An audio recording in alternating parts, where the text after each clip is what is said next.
Hey folks, welcome to Narratives. Narratives is a podcast exploring the ways in which the world is better than in the past, the ways it is worse, and the paths towards a better, more definite vision of the future. I'm your host, Will Jarvis, and I want to thank you for taking the time out of your day to listen to this episode. I hope you enjoy it. You can find show notes, transcripts, and videos at narrativespodcast.com.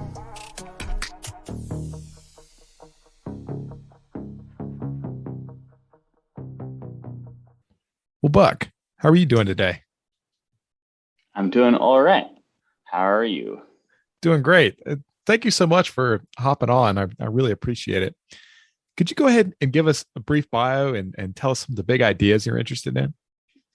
Yeah, so I guess my brief bio is I currently work as the CTO at Redwood Research, which is a nonprofit research institute doing some applied alignment research. I'm also a fund manager on the Effective Altruism Infrastructure Fund, where I make grants for various things related to effective altruism movement building and related types of movement building. I have been involved in AI alignment technical research for the last 3 or 4 years.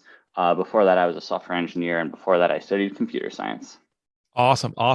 And when you mention alignment research, you're talking about AI alignment, correct? Yeah, AI alignment research. Super. So not all our listeners are familiar with it. So could you talk a little bit about, AI safety, why you think it's important, and how you got there?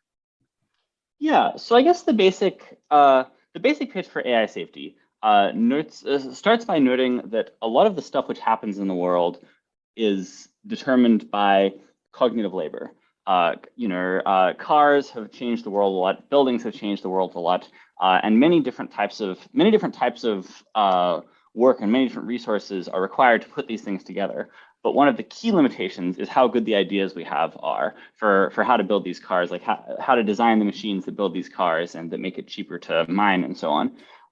It seems reasonably likely to me that over the next century, it's going to become the case that the primary way that we get cognitive labor done is, instead of paying humans to think about it with the brains which are operating inside their heads at, with 20 watts of power or whatever, it becomes cheaper to get machines to do the thinking for you. In the same way that it's now cheaper to get machines to lift the blocks for you if you're assembling a large building. And just as machines that made moving blocks around cheaper affected the size of the buildings which get built and made the whole economy a lot larger, I suspect that drastically reducing the price of doing cognitive work by making it so that machines can do it, and also making it so that we can do types of cognitive work that are currently impossible, seems like it might change the world a lot. So that's like the case for like AI is a big deal. I'd have to make a separate case for maybe this happens within the next century, but that's like part one of that case. And then part two is thinking that we should work on AI alignment. So by AI alignment, I mean something like I want to make it so that as AI gets developed, it's as easy to use it for many tasks that I care about as it is to use it for some other tasks. So maybe the easiest way to explain this, sometimes people talk about the possibility that social media makes it easier to spread misinformation than to fight it.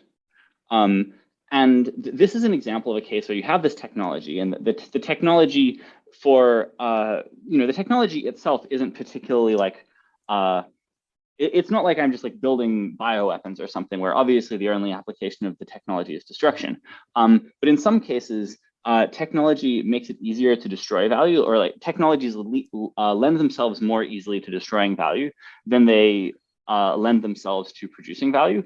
And for various reasons, I'm worried that by default, AI is going to be one of these technologies that might be easier to deploy in ways that destroy certain types of value than how easy it is to deploy it in ways that preserve that type of value.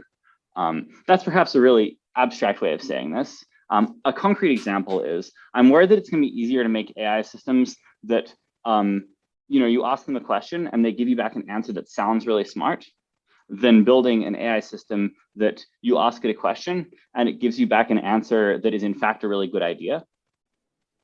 you ask it for some advice, and you want good advice out. But the problem is the way you make AI systems do stuff is you train them.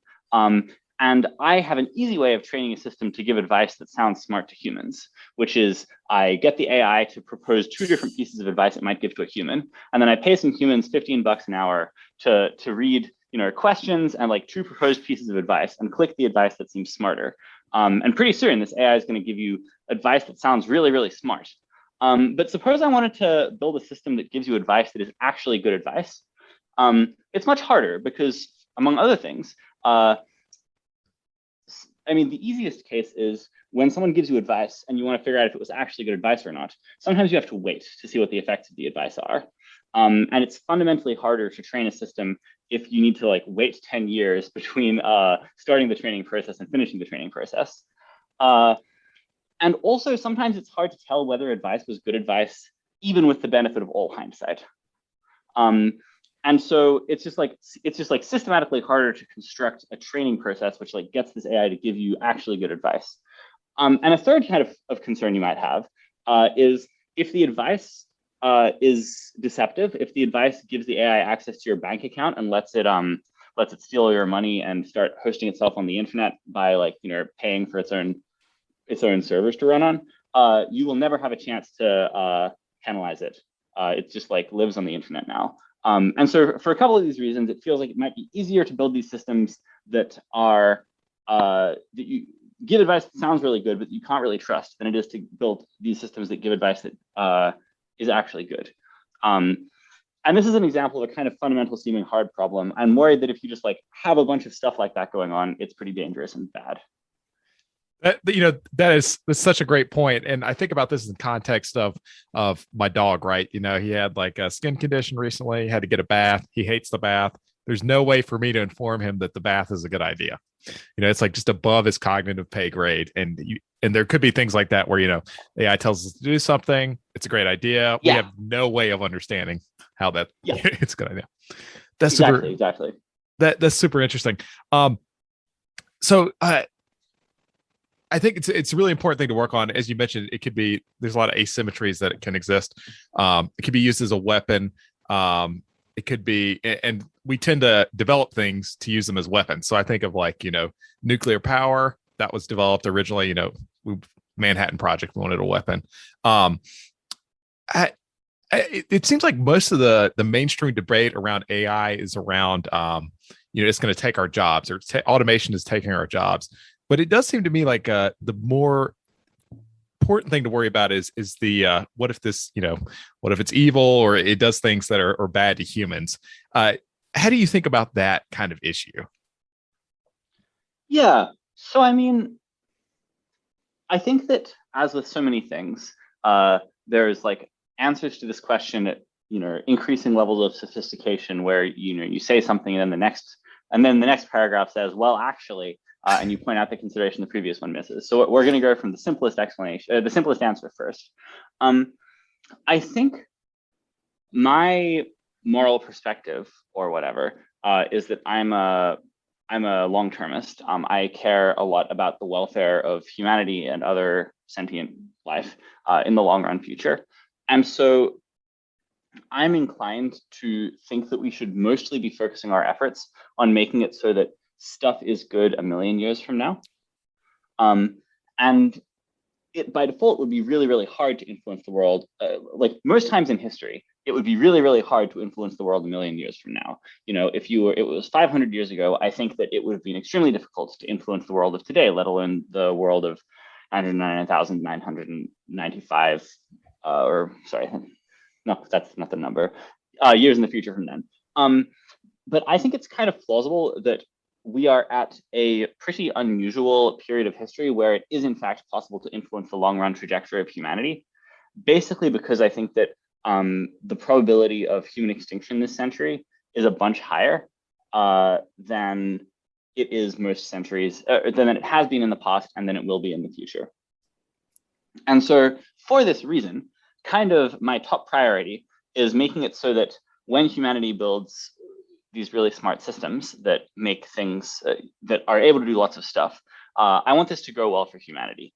And so my kind of simple first answer to the question of how I think we should prioritize between worrying about making that transition go well and worrying about unemployment in the short term is I'm just like, well, I don't know. It seems like almost all of the value is in the future. And so I don't think that I should be prioritizing very much worrying about technological unemployment in the short term because the number of people affected is just much smaller. And I believe in prioritizing things based on the number of people affected. And then I think that there are actually some more complicated, I think there's like a complicated second order take, which is something like the following. At some point in the future, we're going to build the first systems that are smarter than humans are. And this is likely to go better if the world is less of a mess when this goes down. So for example, I feel a bunch more optimistic about the deployment of early artificial general intelligence systems, AGI. I feel a lot more optimistic about how well that goes down in worlds where the world is in an unprecedented period of international cooperation and peace, rather than in the middle of World War IV or like whatever. That seems like it would be much better. And so I think that it is plausible that before the world becomes radically different as a result of really powerful AI, the world just becomes pretty different. And one example of a way it could become pretty different is technological unemployment. And so I do actually think that if there was a strong story for technological unemployment causing things to be really bad and a real mess, then I would think we should worry about that because of the fact that it puts humanity in a worse position for the sake of the long-term future. Gotcha. So something kind of like if our starting blocks are bad, when AI takes off, things could be quite rocky. And that could be very bad. Yeah, that's right. We've got like two different problems. One is like, the core problem is like when we actually build these crazy powerful systems, we really want that to go well. But also these less powerful systems we have on the way there might mess things up in various ways, and that would be unfortunate. Gotcha. That makes a ton of sense. How do you think about factoring the value of future people versus the people that are here now? Do you see what I'm saying? And there are going to be God willing, there will be quite a few more people in the future. So even if you factored it a lot, it would still they still matter a lot. It seems like. Yeah, that seems right to me. I think I feel a little confused by exactly how much to weigh the interests of future people. Almost all of the people are in the future. It seems like we could probably colonize space if we tried. There are many galaxies, there are many stars, 100 billion stars in the Milky Way, almost 100 billion reachable galaxies if we leave now. Each of these stars can support a very large number of humans or other sentient life, sentient beings. And so it's kind of, the argument for not caring about that is not going to be like a numerical argument, like, well, I only care about these beings like 1/1,000,000th as much as I care about current beings. The argument has to be something like, I don't care about any of that for some reason. And so I'm just like, I don't know, man. It seems like that's where the money is, or like that's where the value is. Like that's what we should be focusing on with most of our effort. I personally care deeply about the welfare of the people around me, whereby around me I mean who exist now on Earth. But I think that from an altruistic perspective, like with the proportion of my efforts that I try to use to make the world better in an impartial way for everyone, basically all of that effort is focused on the long-term future. Gotcha. That makes a ton of sense. And do you think currently there are areas specifically in existential risks that are being kind of overlooked or are particularly underfunded at this point, or like in terms of human attention, shall we say? I don't know. I'm not going to have good answers here. I think that it's kind of like underfunded with respect to what. I think that the existential risk community is pretty good at allocating effort. It's pretty rare, especially nowadays, for me to hear about something that seems absolutely crucial where like no one is working on it. That's good.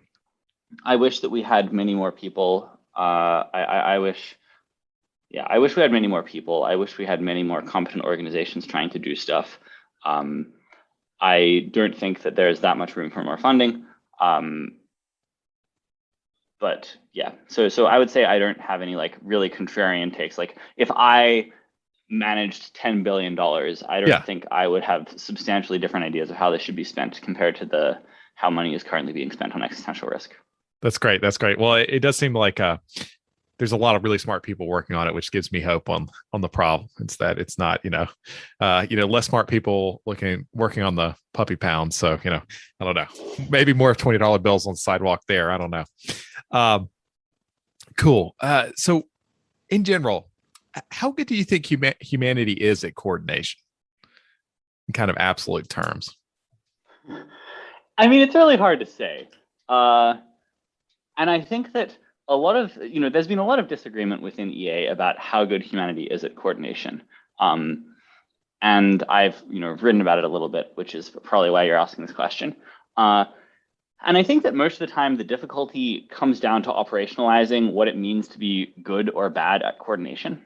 I think we could point to examples of things where humanity did or did not do particular things. Like we can all agree that the Manhattan Project happened. We can all agree that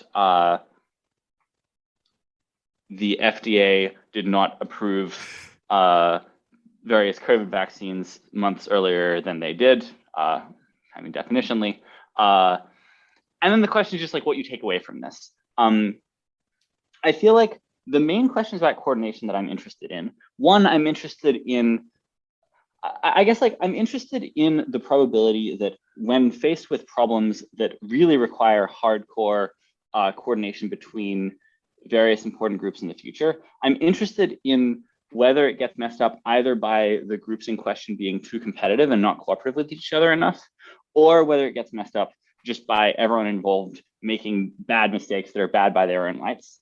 And it feels like to operationalize the question of how competent people are at coordination, what we'd really have to do is describe in concrete detail the scenarios in the future which might come up, at which point it feels like it's really important that people be cooperative. And then if we had this really specific list of coordination problems that might come up in the future, we could try to think of historical analogs to these coordination problems, and we could try to form these analogies. We could be like, well, I don't know, this seems kind of like the problem of making sure that the US nuclear weapons stockpile didn't have all of the key codes set to 0000 for several decades. Right. The security codes required to launch the nukes. Yeah. In which case, I feel pessimistic about that type of problem, given the US's empirical performance on the analogy. Or you could argue that the main analogy is this feels as hard as humans not launching nukes at each other during the Cold War, which we succeeded at. And so I think that when we try to talk about how good humanity is at coordination, the main problem here is that we really need to operationalize exactly what types of things we're asking about.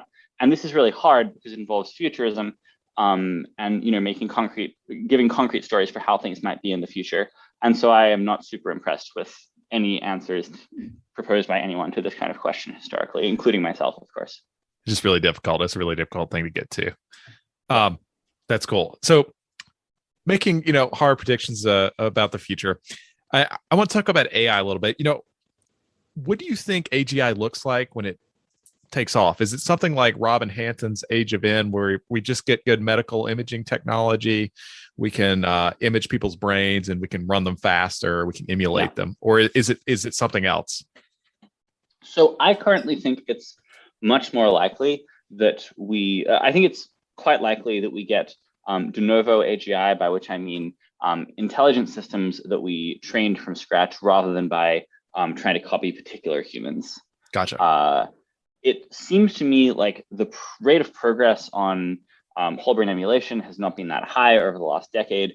There are several different bottlenecks there, at least two of which seem quite hard. And so I guess I don't know if you maybe give you a number right now, I'm like 80% we get de novo AI before whole brain emulation. Gotcha. That makes sense. And my My friends in physics say there's some hard challenges there that are just difficult to overcome. And just there's a recent news about the worm emulation project having gotten kind of nowhere, the last kind of 10 years, which is there's just like a lot of things. Like then you got to make a like crazy microscope, and this like crazy microscope has to be able to like image things at tiny resolutions. And also when you aim this tiny microscope at a neuron, the neuron catches fire immediately. And so you got to like image it real fast before it's gone from exploding, and so on and so on. Right. It seems like a fundamentally quite difficult problem. They're not necessarily entirely impossible. AGI might also be a hard problem. Super cool. I want to take kind of a left turn here, and although it is related, what advice do you have for building a really high impact career? You've been successful at this, and advice is hard to give. So I don't know. It's a difficult question, but are there any general takeaways you've had that you think would be useful for people? Yeah. I don't know the extent to which I expect to be successful. I'm trying this redwood research stuff. We might succeed and we might fail. Just as a caveat I want to give, as you say, advice is hard. Some choices that I made that I think turned out quite well for me, which of course is different from them being a choice that someone else would want to make. I'm very glad to have spent a lot of time when I was young messing around programming. I think that in unstructured ways, where I just tried to think about what was cool and do things that I thought were cool. This has turned out pretty useful because it means that I'm now quite comfortable making up solutions to computer science problems. When I was, I guess, 21 and 22, I submitted talks to this industry scholar conference where, it was the kind of thing where you like submit the abstract before actually doing the project. And then I got in. And so I was like, I guess I have to actually do this project now. And I did this, whatever. I spent 200 hours each year or something on this like dumb programming project. But it was fun. It was legitimate research. I learned how to do research on my own. I learned how to stare at whiteboards for hours on end and like slowly piece together designs. And that made me happy. And I think has been like a useful set of skills for later.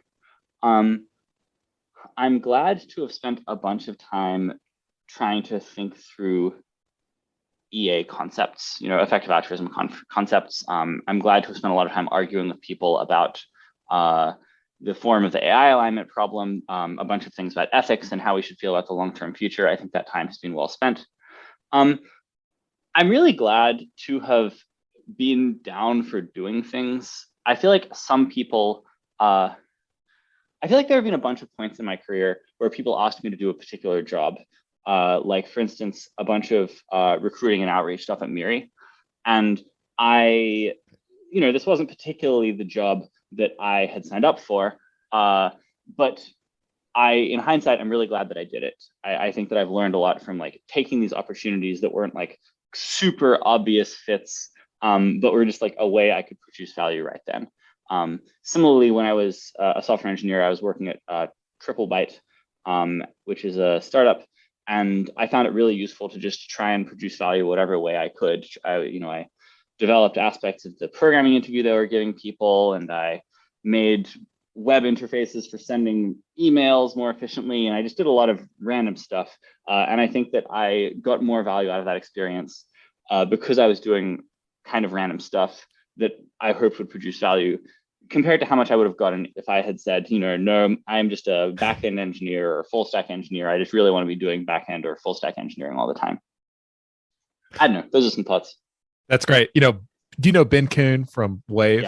Yeah. So he said something similar. He said, he's learned quite a lot because oftentimes the most valuable thing for him to be doing at Wave will be like, okay, I've got to fix this obscure, accounting problem, or I'm an engineer, software engineer, and I think I'm really good at what I do, but I'm just building a CRUD app, but this is super valuable for people. So I think that's great advice. Lean into what you think can be valuable at any given time. Yeah, I don't know if it's great advice for everyone. I For some people. Yeah. That's great. That's great. Yeah. Um, you wrote something on your blog, which I found really interesting. And I'd like to just, have you expand on it a little bit. You mentioned that you're less sure nowadays that us getting wealthier is like a slam dunk positive thing as a society. What do you think about that? Um, I think that it's confusing. I think that there's a lot of suffering caused to farmed animals that did not used to get caused to farm animals. Uh, since the 60s, animal agriculture has gotten much more intensive. The price of animal products has fallen substantially, and the average experience of being an animal in one of these farms It's has just a gone lot way worse. down. Um, and I think this is one of the greatest moral tragedies of our time. Um, and I think that this should give us some pause. I think that there is a certain, if you just ask the question, like let's define human civilization to include all the stuff directly influenced by humans in a certain sense, uh, then it feels like uh, I mean, it kind of depends how much moral weight you assign to chickens compared to how much you assign to humans. But I think there's a very plausible way to do the calculation under which the main thing which has happened over the last 70 years is that many more animals are tortured in farms. Um, and that is not good and feels like it gives me pause about whether I want to be like, yes, technology has obviously made things better. That's right. That's right. That's a great point. It's not automatically good. I think that's a really important point. And also, what has happened to farmed animals over the last 40 years is not it's not good. There's a lot of suffering that goes on because it's hyper competitive. We're trying to feed everybody. Everybody wants to eat more protein and or animal protein, and kind of negative consequences from that. Yep. Makes sense. So compared to So I think that the actual overall effect of humans getting wealthier, as evaluated on in terms of short-term welfare, is actually kind of ambiguous because of the fact that we didn't include wild animal suffering in the previous calculation. So another major change which has happened over the last 70 years is that there are many fewer wild animals of certain types, and there are more of some other types, I think, though I don't know the numbers on this very well. And so like whether the average experience or whether the total welfare of all the individuals on Earth weighted by moral importance has gone up or down is going to turn out to like rest on something about what it's like to be a tiny fish or something. There's just really a lot of tiny fish out there. And if the tiny fish are having a more bad time than they used to have, then maybe that's just like by far the most important fact about the last 70 years from a short-termist perspective. I find this plausible. And so then it's like, well, I don't know. What moral should we take from this for the future? I think it's unclear. There's definitely like one way you could think about this is like, well, humanity sure did a lot of stuff. And even though it's not, in 1950, we knew that there were tiny fish in the ocean. And humanity was not very careful about this. Humanity didn't say like, well, before we continue doing our economic growth, we better really think about tiny fish and like really think about whether we're making the world worse for the tiny fish as we do our economic activities. They didn't care about that at all. And you might extrapolate this forward to the future and you might say, well, in as much as humanity gains more power and influences more total like computation that's going on, it like influences it expands to all these other stars, all these other planets. Maybe we should be afraid because last time humanity wildly expanded its range of influence, this went badly. If it in fact did, and if it didn't go badly, then it didn't go badly by coincidence. There was no one at this wheel. We just like pressed the gas, and maybe it was okay. Like maybe no children were hit, but like that doesn't necessarily entirely comfort me. So that's the pessimistic story. I think that the optimistic story has two parts. One of the parts is the kind of object level part. It's like the reason that this went badly was at least in the animal agriculture case. I think the wild animal suffering case is less clear. I think the reason that animal agriculture has resulted in a net decrease in total welfare is kind of like a weird feature of it's like kind of a coincidence. And I think it goes away as everyone gets wealthier. Like it so happens that currently the cheapest way to make things that have all the same properties as ground beef is to raise some cows and then kill them, or raise some cattle and then kill them. But I suspect that in fact, if it was, and it turns out the cheapest way to do that is in a way that seems pretty bad for the cattle involved. But I suspect that most people actually have sort of a preference for cattle being well off. And I expect that if technology just like proceeds in normal ways, then animal agriculture will become wildly less widespread. And also will probably treat the animals a lot more nicely because it'll just be cheap too. And like consumers like kind of want that. And enough people are in favor of this that we will probably pass legislation eventually. So there's this one argument, which is like, well, you know, things went badly last time humanity got a lot more powerful, but in a way that's going to get better as they get more powerful again. So maybe it's just totally fine. So that's like one argument for why we shouldn't be worried about the future being bad. It's like, well, the way that things were bad this time was kind of like a weird one-off, just like related to the fact that there was like a bunch of animals around that you can raise for meat and you can like make them kind of unhappy while you're doing that. And here's the other argument for why you might think the future might be good. It's that, you know, we were talking about how AI might really change the world a lot by reducing the price of certain types of labor. One of the ways that you think this might influence the world is it means that people will have access to better advice and better reasoning. So sometimes I'm not sure what I think the right thing to do is about some problem. And I currently can't, you know, call up my extremely intelligent AI advisor and say like, hey, do you want to like tell me about some like moral facts about the world that I'm missing? Like what's some stuff which like is bad that like I should be worried about? Like, am I like, you know, and you might hope that if it was like, you know, the 1930s and you had this AI assistant, it might be like, look, man, you're being like really homophobic. And I think that if you like think about this, it's going to turn out that like by your own values, your own beliefs, you're going to wish you were less homophobic. And I go off and think about it for a while. I'm like, yeah, you know what? You're right, AI. I should be like less homophobic. And so you might hope that like, as everything gets cheaper, one of the things that gets cheaper is good moral advice. And people will want to consume good moral advice. And then they'll consume more of it. And then we'll have a future which is more enlightened.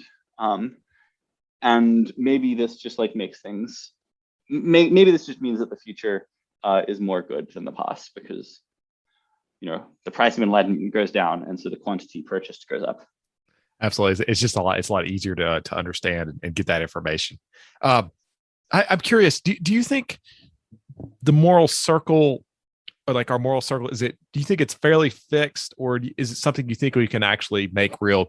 We can really expand. The example I give is people. You know, they used to they do these surveys. People used to get really concerned about their kids marrying a child of a different race.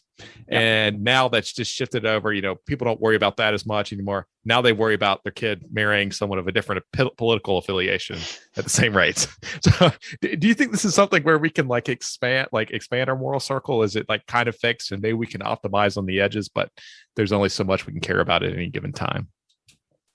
Yeah, I mean, like, I think that something weird about that example is it's not totally clear that I have a hesitation about my children marrying someone of class X. It's not totally clear that this is the same as I do not care about the welfare of people in class X, though probably in both cases it's in fact correlated. I think my guess is that moral circles have in fact gotten larger in the way that I care about it over time. Definitely. I definitely don't think, yeah. I think that probably there's like two phenomena here. One of them is like, I don't know. Do you know Scott Alexander's the in-group, the out-group, and the far-group thing? I do not. I know in-group, out-group, the far group. I might be misquoting him, but the basic claim is, you know, there's a bunch of Democrats who really hate Republicans, but who don't really have an opinion on a bunch of people who live in Saudi Arabia. And even though the Republicans have values much closer to them than they have to the people who run Saudi Arabia. And And this is just because there's like a narcissism of small differences thing. You get in, if you're a Democrat, you like get into more fights with Republicans. And so my best guess is that as time has gone on, people's in groups have somewhat larger, people's out groups have gotten somewhat larger, but people's far groups, like these groups of people who they like don't interact with that much, but like are aware of the existence of and could care about the welfare of, have gotten like way bigger. And so I think I'm not that worried about like the size of the people you care about morally being fixed over time. Gotcha.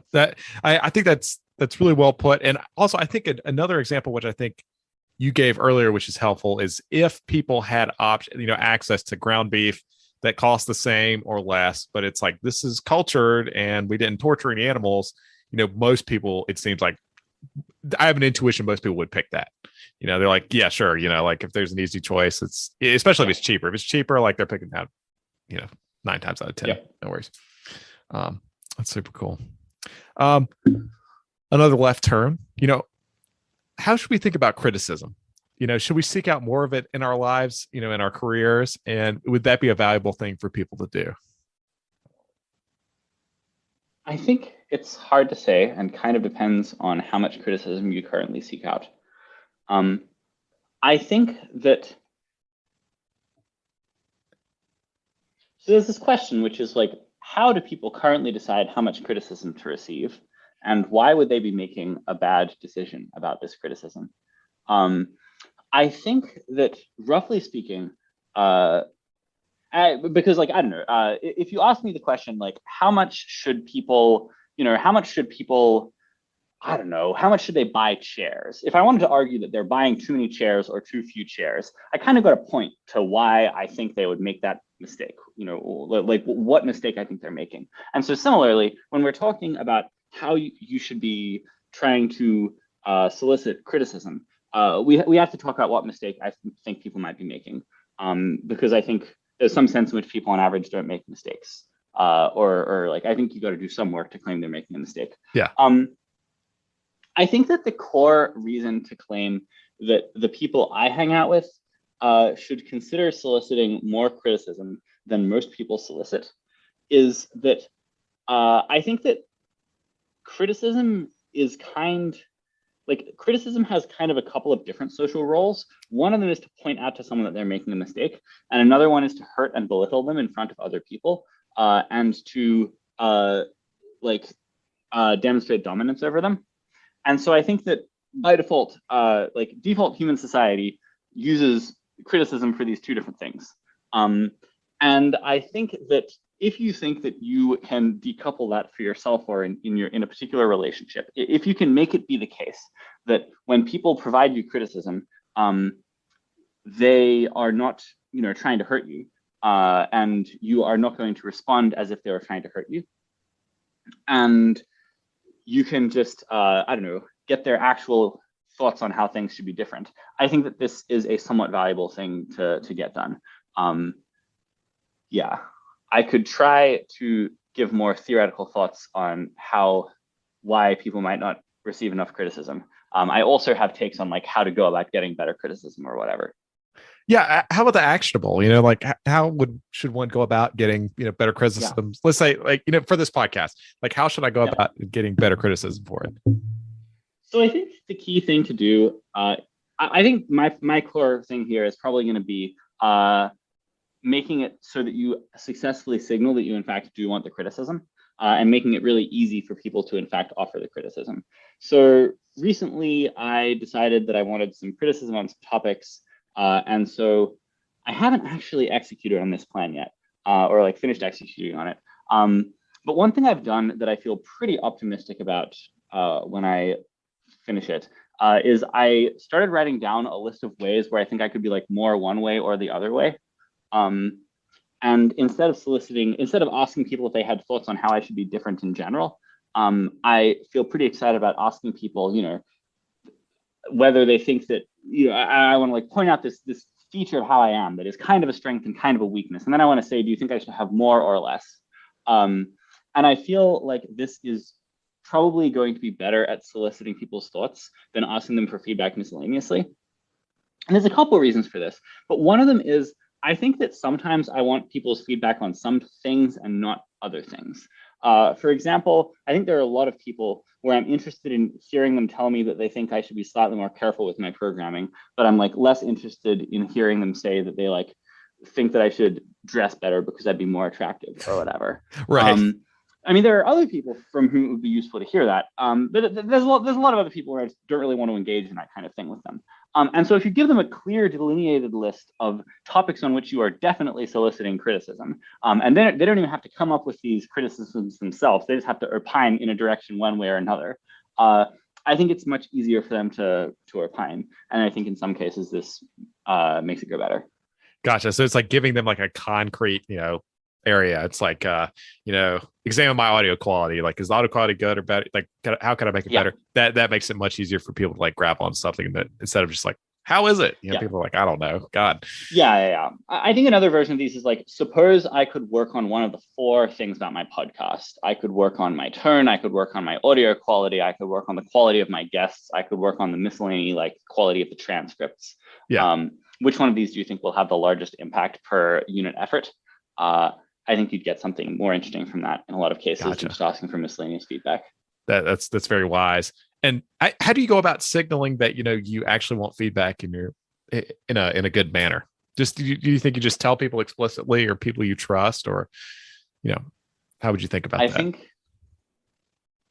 I think that probably the most important ingredient here, I don't know. I think there are some basic things. I think that when someone offers you criticism, you should say thank you for the criticism, and then you should default to being quiet.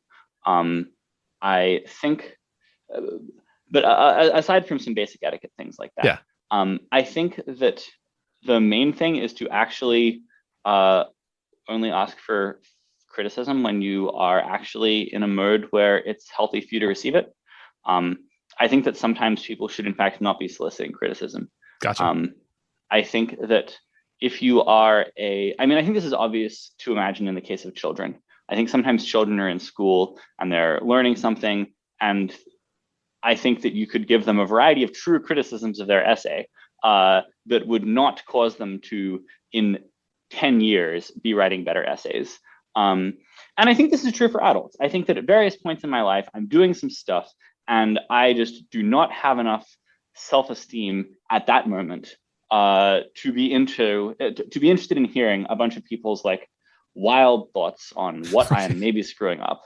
And I think that, to be clear, it is very good to normally be in a state where you in fact do have the self-esteem to solicit people's wild thoughts on what you're messing up, because they might have good stuff. But I think that by default, you're not in that state. I am currently not in that state. There are various people who I know who probably could give me some good criticism if I asked, and I am currently not feeling good enough to do this right now. They're just like today. And I think that, sometimes I'm worried that people are in a state like I am in today, where they can't in fact solicit criticism well. And then they say to their friends, oh no, I am very open to criticism. And then it just like screws everything up because they're not telling the truth. Or maybe they're not intentionally lying, but they're wrong. And I think this makes their friends less likely to give them good criticism. Maybe the friends do give them good criticism and it's in fact bad for them. So I think that being able to like really convince someone, like, no, I am actually deeply interested in your criticism right now, and I'm not worried. I'm not just saying this out of a sense that like a good rationalist should be open to criticism. I am saying this because in as much as I am making mistakes, I want to have a good list of those mistakes so that I can behave differently. So all this to say, I think like the key aspect of getting criticism better is actually being able to receive that criticism. I think people are really good at detecting this kind of stuff. And so the first part of the work is within or whatever. I love that. I think that's super actionable. And I think I really love that. Got one more big question for you. So this is from our local ACX meetup. If someone wants to get involved in AI safety research, how would you suggest they do that? Like what's a good path, you think? So it really depends on who they are, what their background is. There are many different things that get done that get called AI safety research. Yeah. And so, yeah, I don't know. I'll say some stuff. I think that of jobs available in AI safety technical research in 5 years, I think that a bunch of them are going to be software engineering and machine learning research related to various applied AI alignment stuff.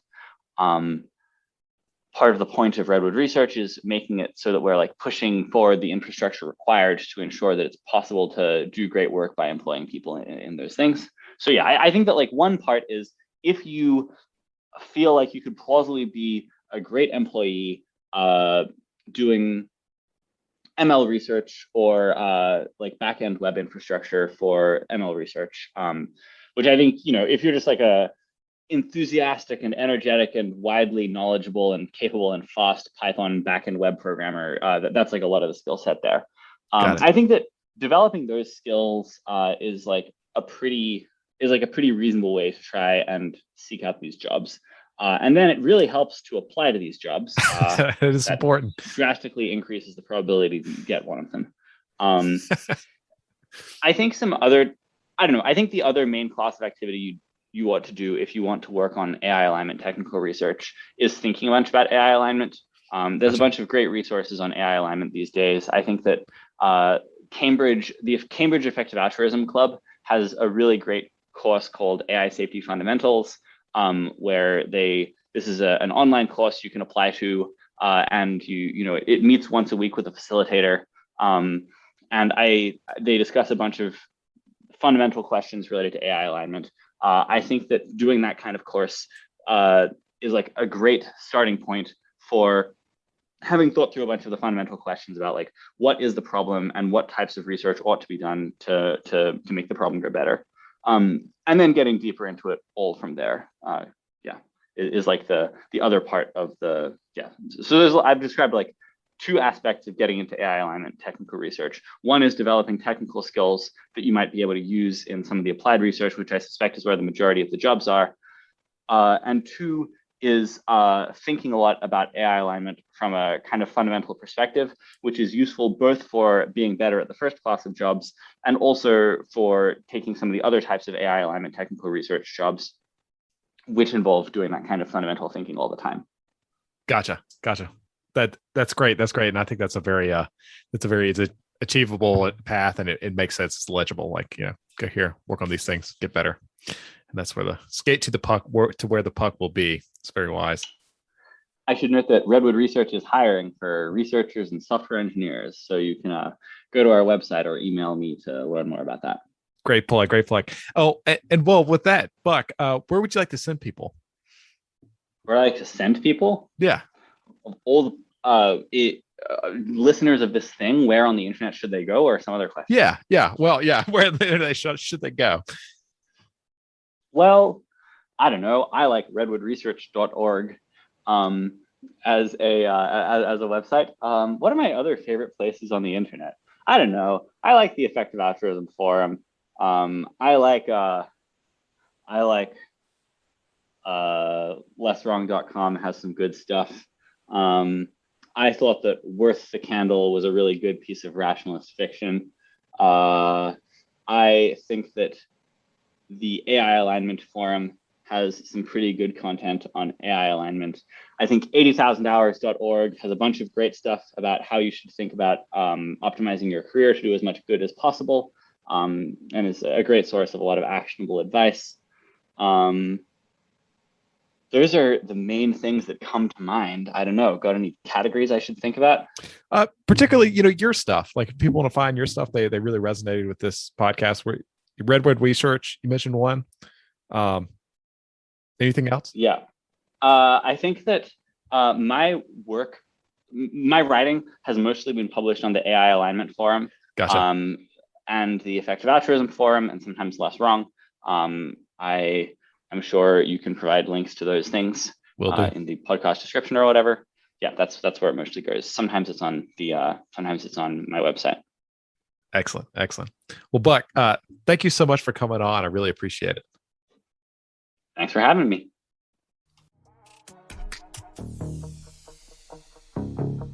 Special thanks to our sponsor, Bismarck Analysis for the support.